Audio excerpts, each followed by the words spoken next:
धर्म स्नेही भवात्माओं,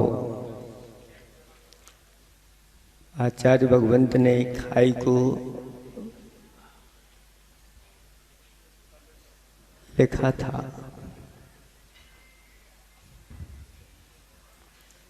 जब जहां जो, जब जहां जो,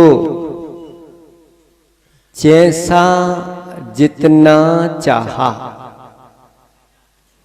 जब जहां जो, जैसा जितना चाहा, क्या कभी मिला,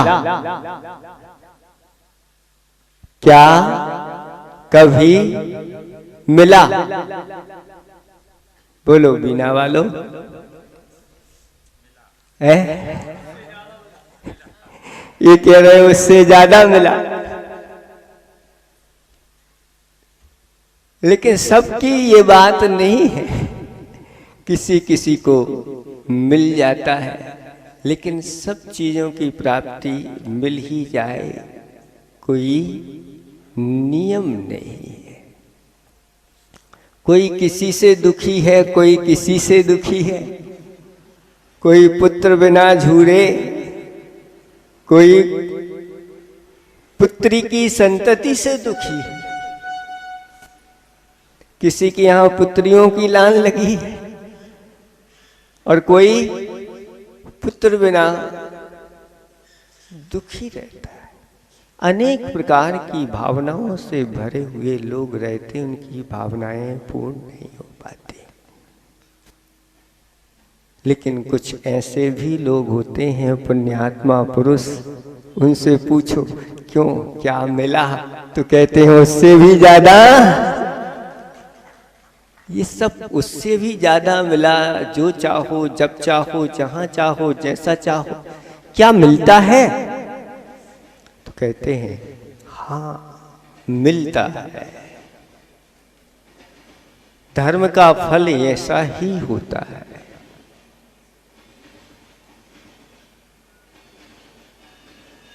ऐसी कौन सी जगह है जहां वह व्यक्ति पहुंच जाता है और जब चाहो, जहां चाहो, जैसा चाहो, जो चाहो वो मिल जाता है? बताओ, है? ऐसी कौन सी वस्तु है, कौन सा क्षेत्र है जहां ये मिलता है? भोग भूमि नाम आप लोगों ने सुना है। आप लोग कर्म भूमि के हैं।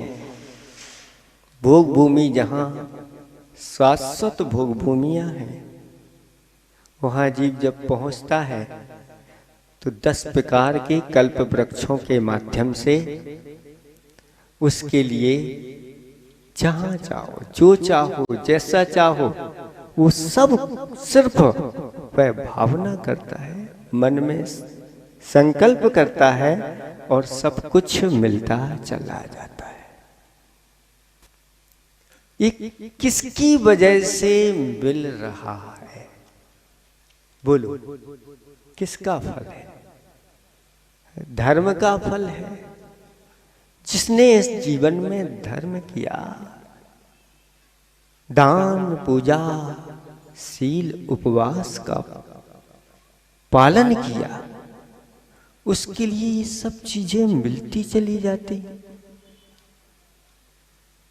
और वहां तक वह पूर्ण नहीं होता। भोग भूमि के जीव मर करके कहां जाते हैं?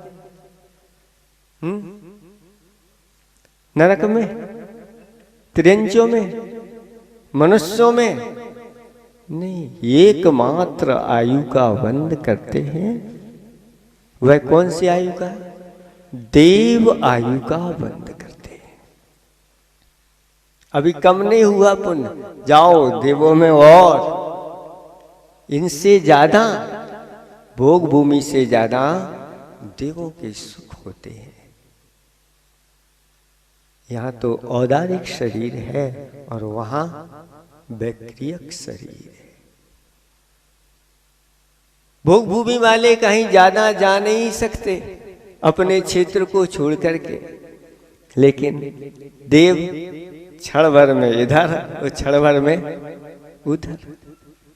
समौ शरण में जाना तो समौ शरण में, और नंदीश्वर में जाना तो नंदीश्वर, पलक झपकते ही सारी इस प्रकार की विक्रिया की उनके पास स्वयं ऐसी सामर्थ्य है कि यहाँ एक नगर की रचना कर दें तो विक्रिया से कर देते। पुण्यात्मा पुरुषों के लिए पुरुषोत्तम रामचंद्र जी की वह पद्म पुराण की कथा आप लोगों ने पढ़ी होगी कि वर्षा काल लगने वाला था और एक वृक्ष के नीचे, वट वृक्ष के नीचे, विशाल वृक्ष के नीचे वह तीनों पहुंच जाते हैं, राम लक्ष्मण और सीता। और वहां उस वृक्ष का आवास अधिपति वह देव जब इन तीनों को देखता है, इन पुण्यात्मा पुरुषों के तेज को देखता है, तो अपने स्वामी के पास पहुंच जाता है कि कोई स्वर्ग से अवतरित होकर के ऐसे लोग आए।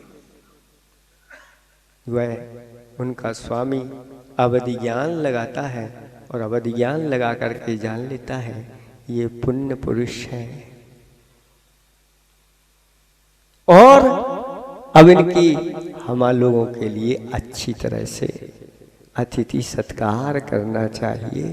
तो उस देव ने आकर के वहां पर एक रामपुरी की रचना कर दी और 4 महीने सुखपूर्वक, जैसे अयोध्या नगरी की रचना होती है, सारी सुख सुविधाएं वहां पर उपस्थित कर दी। अब 4 महीने कहीं जाने की आवश्यकता नहीं।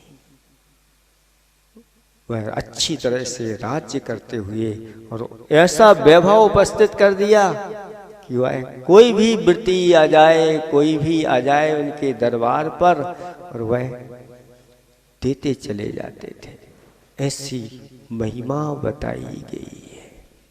इसलिए हे बपात्माओं, इस धर्म के ऊपर अच्छी तरह से दृढ़ श्रद्धान रखो। इस धर्म के माध्यम से ही कर्मों की निजरा भी होती है और कर्मों का बंध भी होता है। एक समय में 2 कार्य। निजरा किसकी? पुण्य की है? नहीं, अभी पाप कर्म की निजरा होती है। और बंद किसका? अच्छा पुण्य संचय होता है, जिसके माध्यम से हमारी इच्छाएं पूर्ण हो जाती है। ऐसा कहा, पुण्यैर बिना नहीं भवंती समीहितार्थ। ये नीति है कि पुण्य के बिना इच्छित पदार्थों की प्राप्ति नहीं होती है। ये सब कुछ मिलता है तो इस सब धर्म के माध्यम से मिलता है, धर्मात्माओं के माध्यम से प्राप्त होता है। इसलिए इस धर्म और धर्म ने जो कर्म बताए हैं, इन कर्म के ऊपर भी आप लोगों को अच्छी तरह से श्रद्धान रखना चाहिए। जैसा श्रद्धान उस मैना सुंदरी का था। किसका था? आप लोगों को सबको इस कथा बार बार सुनी होगी। कौन से काल में ये हुए हैं? तो कहते हैं भीष्म तीर्थंकर मुनि सुब्रत नाथ भगवान के शासन काल में राजा पुहुपाल और उसकी रानी निपुण सुंदरी थी। उनकी 2 बेटियां थीं। एक का नाम सुर सुंदरी था और दूसरी का मैना सुंदरी था। दोनों के लिए योग गुरु के पास अलग अलग पिताजी ने अध्ययन करने के लिए भेजा। अध्ययन पूर्ण होने के बाद जब दोनों बेटियां वापस आती हैं, माता पिता को बहुत खुशी होती है, मेरी बेटियां। और देखा पिताजी ने कि अब दोनों बेटियां विवाह के योग्य हो गई, लेकिन उसको चिंता नहीं थी पिता को, सब हो जाएगा। बड़ी बेटी से पूछ लिया, बेटी सुरसुंदरी बताओ, तुम्हारे मन में कोई ऐसा योग्य वर हो, उसके साथ तुम्हारा विवाह कर दिया जाएगा। वह तुरंत बोल पड़ी कि फलाने राजकुमार है। पिताजी ने उसकी भावना पूर्ण कर दी। नंबर आया मैना सुंदरी का। तो मैना सुंदरी से कहा, बेटी तुम भी अपना अंतर का अभिप्राय प्रकट करो। वह कहती है, पिताजी ये आप क्या कह रहे हो? मैंने उच्च कुल में जन्म लिया है और ये मेरे लिए शोभा नहीं देता। आप ही जो वर मुझे पसंद करेंगे वह मुझे स्वीकार है।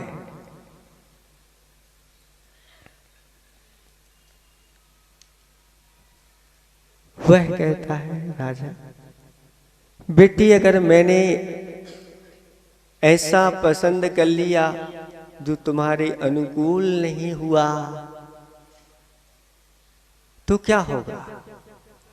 बस मैना सुंदरी जो योग गुरु के पास पड़ी थी, धर्म का जिसने अध्ययन किया था, वह कहती है, पिताजी जो कुछ मिलता है सब भाग्य से मिलता है। किससे मिलता है? भाग्य से मिलता है। अपने अपने कर्म का फल भोगे, अपने अपने कर्म का ये फल भोगते हैं, सब कुछ भाग्य से मिलता है। पिताजी ने कहा, भाग्य से मिलता है? मैं इतना करके तुम्हारे लिए पाल पोस करके बड़ा कर दिया, मैंने कुछ नहीं किया। ये जो कुछ भी हुआ सब भाग्य से हुआ।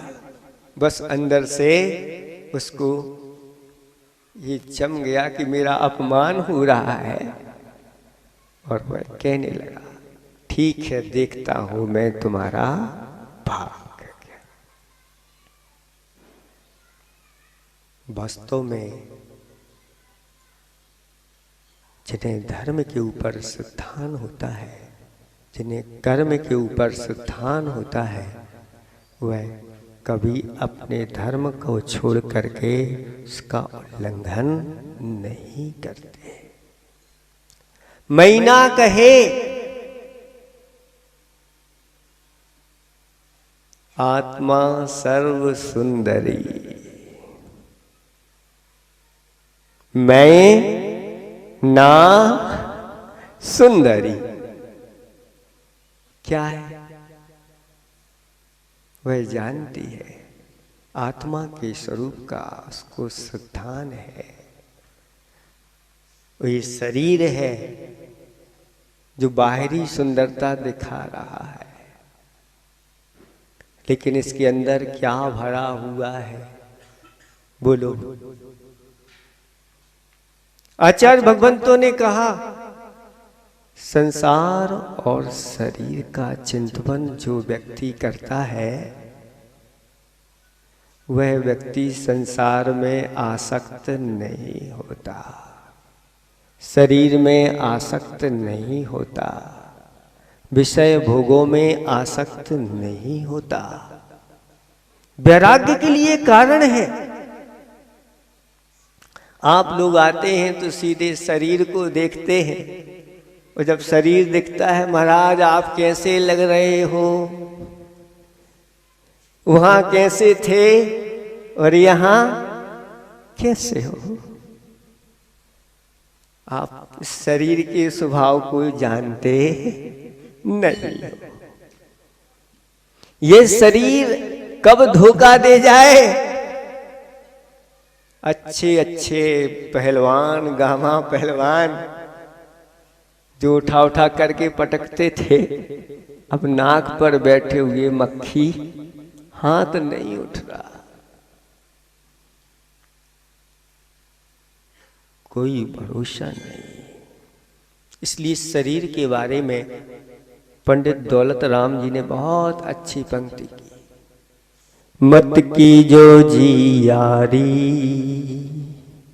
गिन गेह देह जड़ जान के, मत की जो जी यारी। क्या कहा? इस शरीर के साथ यारी मत करो, मित्रता मत करो। क्यों? ये शरीर तो हमें, जब से मेरा जन्म हुआ है तब से मुझे ये शरीर मिला है, यही तो मेरा साथी है। ये साथी तो है, लेकिन कब दगा धोखा दे जाए कोई भरोसा नहीं। ये सबसे बड़ा अगर कोई संबंधी हमारा है तो कौन है? बताओ, किससे आपका अनादिकाल से संबंध चल रहा है? अनादि संबंध एक तत्वार सूत्र में सूत्र ही दिया है। इन दो शरीरों के साथ अनादिकाल से संबंध है। ये संबंधी ऐसे संबंधी हैं जो आज के नहीं है, ताजे नहीं है, बहुत अनादि आदि भी उनका नहीं है। तेजस और कार्मण शरीर अनादि काल से इस जीव के साथ संबंध बनाए हुए, और भी 3 प्रकार के और शरीर होते हैं। मनुष्य तिरंचों में आते हैं तो ये औदारिक शरीर मिल जाता है, ऊपर जाते हैं या नीचे नरकों में जाते हैं, देवों में जाते हैं, नारकियों में जाते हैं, वैक्रियक शरीर की प्राप्ति हो जाती है। और बस इस शरीर को ही अपना मान करके और फिर चालू हो जाती। तो कहते मत की जो जियारी, घिन घे गेह देह जड़ जान के। कैसी है ये शरीर? घिन है। घिन सब जानते हैं आप लोग, घिनौनी, यानी घिनौनी पदार्थों का गेह अगर कोई घर है तो वह यह शरीर है।